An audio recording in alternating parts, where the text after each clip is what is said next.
Crise à Cuba, sanctions américaines, pénurie et risques humanitaires au cœur de l'actualité.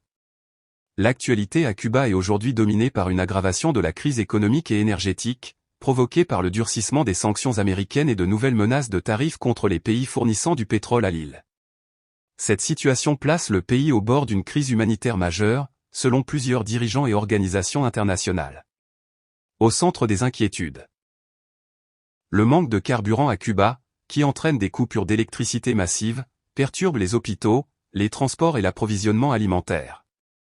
Les États-Unis envisagent de sanctionner les partenaires commerciaux qui continuent de livrer du pétrole à la Havane, notamment le Mexique, l'un des derniers fournisseurs encore actifs.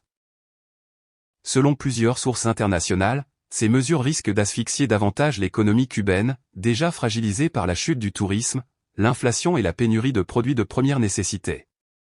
Le président cubain Miguel Díaz-Canel dénonce une stratégie visant à étouffer le pays, tandis que le gouvernement mexicain alerte sur les conséquences humanitaires pour la population. Sur le terrain, les Cubains font face à une situation de survie quotidienne. De nombreuses familles subissent des blackouts prolongés, un accès limité à l'eau potable et une forte hausse des prix. Certains habitants se tournent vers des solutions alternatives, comme l'énergie solaire ou l'agriculture domestique, pour faire face à la crise.